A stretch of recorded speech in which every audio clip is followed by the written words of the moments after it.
Bienvenue sur encore une page!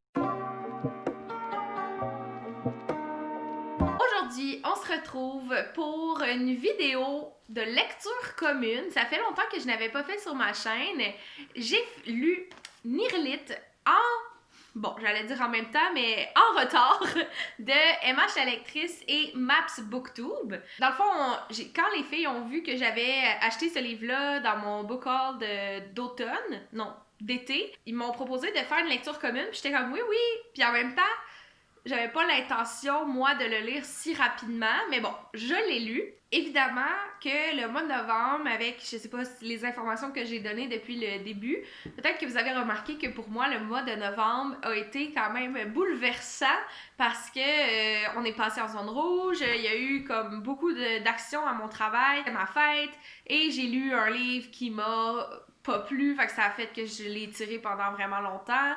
Donc, tout ça a fait en sorte que je suis arrivée à la fin novembre, je devais lire ça, puis c'est pas un livre qu'on peut rusher la lecture, là, selon moi, c'est ça. Je trouvais ça difficile, surtout que les retours que j'avais des filles, c'était comme « Ouh, bonne chance! » Tu sais, c'est quand même quelque chose. Fait que là, quand je l'ai commencé, puis ça m'a pris comme dans une journée, là, j'ai essayé 3 fois de le lire, puis ces 3 fois-là, j'ai avancé d'à peu près 15 pages dans ma lecture.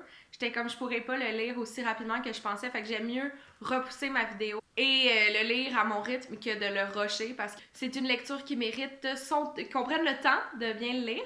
Fait que voilà, here I am.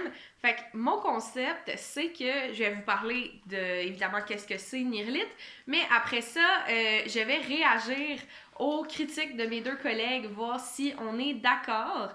Donc, Nirlit, en résumé, c'est l'histoire d'une jeune femme du Sud qui, à chaque année, va dans le Nord, dans le Nunavik, et chaque été, dans le fond, son but, c'est de prendre soin des enfants. Elle est comme en mission.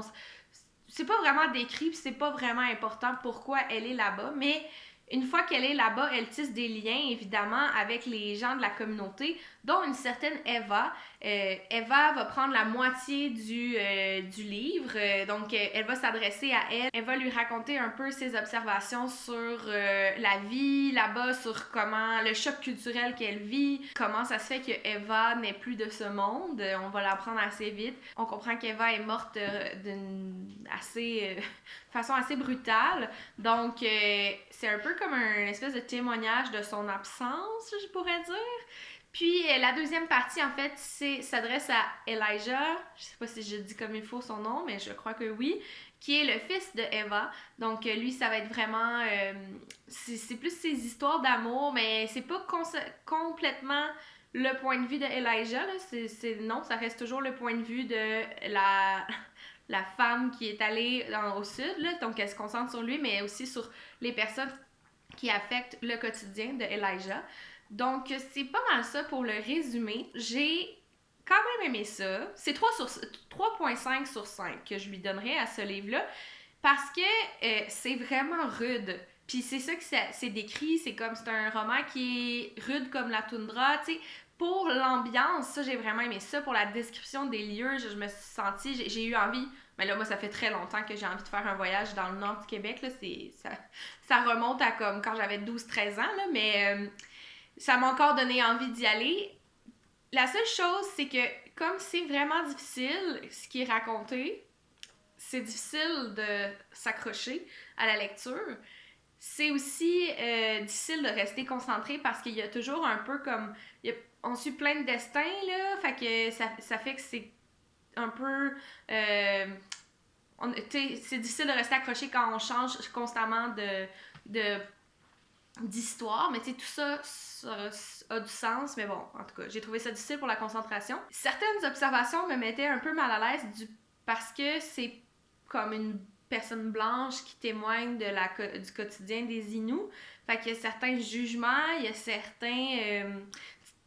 certaines façons de percevoir les choses qui, c'est pas... C'est ça, c'est une personne blanche sur des Inuits. J'aurais aimé comme plus être dans le point de vue des Inuits, tu sais, écrit par des Inuits, comme ça aurait vraiment été mieux. Puis elle essaie de banaliser certaines violences ou certains comportements parce qu'ils sont très courants. Puis je sais pas à quel point dans la communauté les gens banalisent ça, tu sais. Est-ce que l'alcoolisme, c'est vraiment quelque chose qui est banalisé? Tu sais, j'ai eu l'impression que ça fait partie de la réalité puis que ça devient comme quotidien parce que tout le monde le vit, mais que c'est peut-être pas nécessairement quand même banalisé, tu sais. Je veux dire, tu peux tu peux trouver ça rough que tout le monde soit de même, même si tout le monde est de même, tu sais. Je sais pas si vous me suivez, là, mais en tout cas, il y a certains points de vue que j'étais comme... pas sûr que c'est vraiment représentatif de qu'est-ce que les Inuits, qui sont-ils, comment fonctionnent-ils. Il y avait ce côté-là qui m'a un peu déplu, mais somme toute, je conseille quand même cette lecture-là, 3.5 sur 5. Si vous le faites de façon plus concentrée que moi, d'après moi, vous pourriez avoir peut-être une meilleure expérience, mais voilà. On va passer maintenant au côté réaction.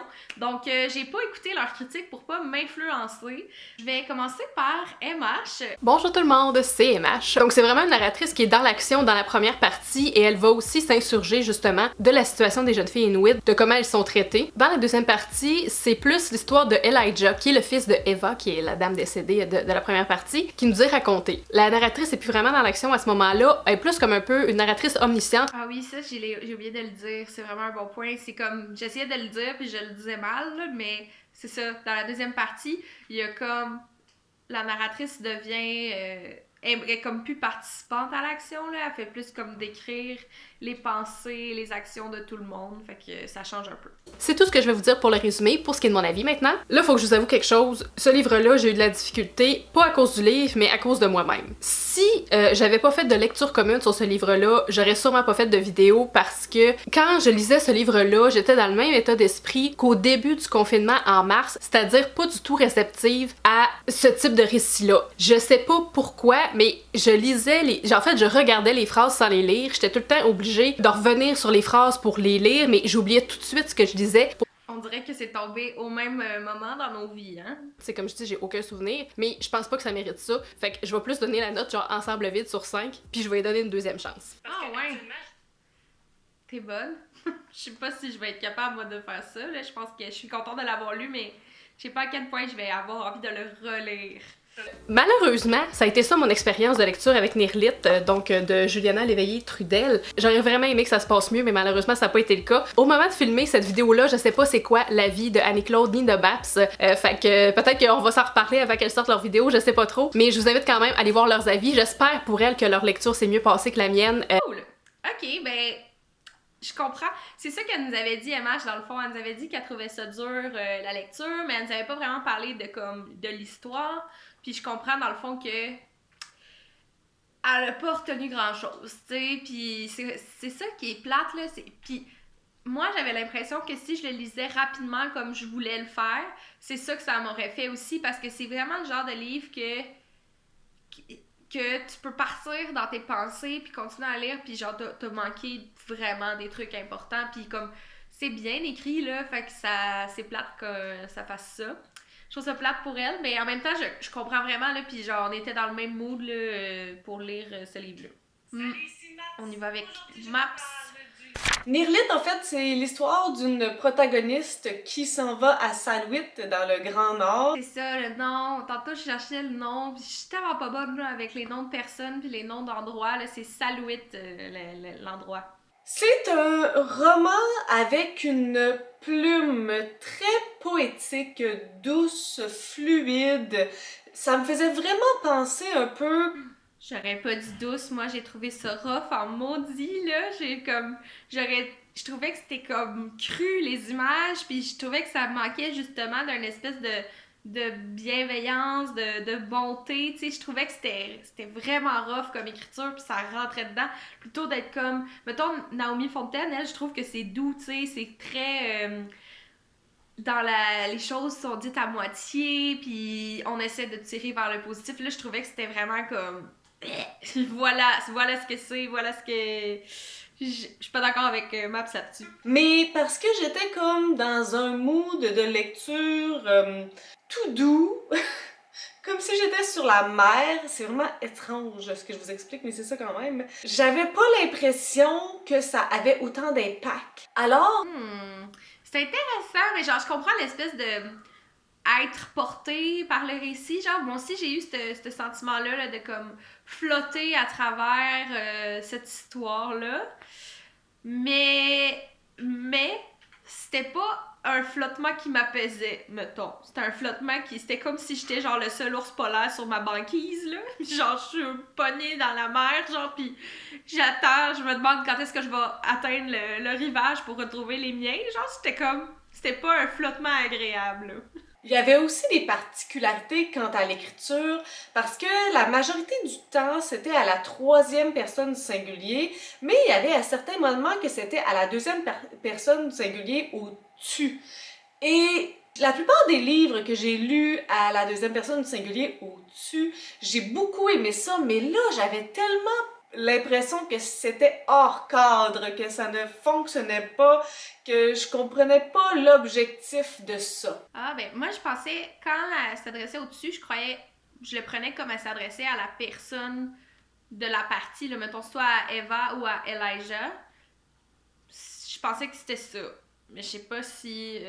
parce que c'était comme un peu sa perception des choses, là, à la narratrice. Mais quand elle disait au-dessus, je pense que c'était comme si elle s'adressait à cette personne-là. Mais je sais pas, pour moi, ça a fonctionné, mais c'est vrai que c'était pas la façon la mieux réussie que j'ai vue d'utiliser ce point de vue-là.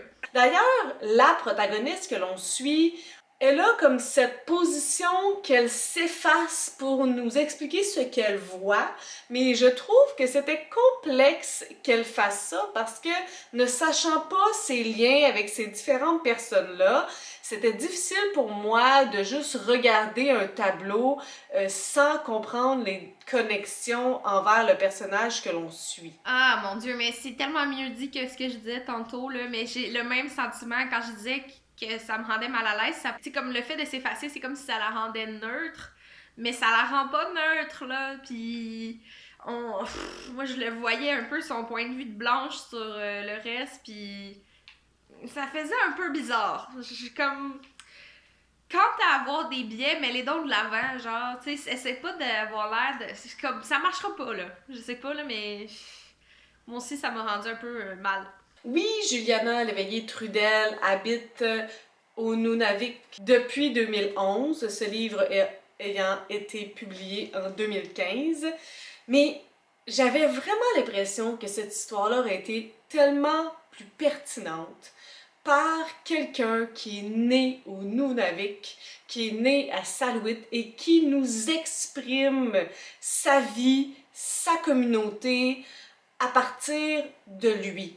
Même si ça fait quelques années qu'elle habite là, j'avais l'impression que ça faisait imposteur. Puis compte tenu qu'elle est dans une position vraiment privilégiée, j'aimais pas lire ça. J'aurais trouvé ça moins invasif si ça avait été une personne de la communauté inuit qui avait écrit un tel livre. Je pense que ça aurait enlevé de ce petit ton que j'ai perçu comme condescendant. Ah ouais, je suis tellement d'accord, vraiment 100% d'accord avec ce point-là. Sur chaque personnage, peut-être que c'était l'objectif de faire un peu comme un flou, mais je pense que ça aurait été d'autant plus bénéfique de nous les faire apprécier, de nous faire découvrir leur charisme, leur personnalité, au-delà de leur comportement et de ce que l'on voit. Donc, d'être dans leur réflexion, je pense que ça aurait été beaucoup plus pertinent. Ah, moi, ça m'a pas dérangé. J'ai aimé, je trouvais ça correct que ça soit des descriptions parce que quand il y a beaucoup de personnages de même, j'aime mieux qu'on reste plus en surface que on aille dans les détails. Puis j'imagine que ce que Maps propose, c'est qu'il y aurait eu moins de personnages, mais je trouvais que c'était intéressant de voir comme la communauté, de voir différentes personnes dans la communauté et aussi tout le flot de travailleurs blancs qui viennent, puis qui repartent, puis qui reviennent ou qui reviennent jamais. Comme ça, j'ai trouvé ça quand même le fun de voir plusieurs personnages. Puis, je sais pas, moi ça m'a pas dérangé. Alors, merci beaucoup à MH et à Annie-Claude pour cette belle collaboration. Ben, je suis quand même contente d'avoir fait l'exercice d'aller voir leurs critiques après avoir fait la mienne, je pense que ça renforce les points que j'avais soulevés. Comme oui, je me sens un peu comme MH dans le sens où j'ai pas eu l'expérience, j'étais pas dans le meilleur état d'esprit pour lire ça. Je pense que c'est un livre que tu peux lire en vacances, là, tu sais, quand t'es vraiment genre le cerveau à off, puis tu peux vraiment 100% te concentrer sur ta lecture puis en prendre. Ça, c'est parfait, mais à moindrement que t'es comme un peu anxieux, tu sais, il y a bien des affaires qui se passent dans ta vie, c'est pas le moment de lire ça. Genre, c'est un livre qui mérite vraiment qu'on s'y attarde, qu'on prenne le temps de le lire. Concernant Maps, ben, il y a des affaires dans l'écriture qu'elle a pas aimé, que moi j'ai aimé, puis il y a des affaires qu'elle soulève que je suis entièrement d'accord. Je pense que ça fait que j'ai quand même aimé. Je pense que je vais monter ma note. Je pense que ça va être comme 3,75 sur 5 parce que je pense qu'il y a des affaires que j'ai quand même appréciées, qui ont été mentionnées, puis qui font que oui, non, je pense que c'est un bon livre, mais l'expérience n'était pas optimale. Il y a la narratrice, le point de vue gosse en maudit, fait que je baisse la note pour ça, mais 3,75 quand même sur 5. J'espère que vous avez apprécié cette vidéo. C'est très rare que je fais des vidéos sur un seul livre, mais c'est le cas d'aujourd'hui. Et sur ce, je vous souhaite du succès dans vos projets et dans votre vie, et on se revoit très bientôt. Bye bye!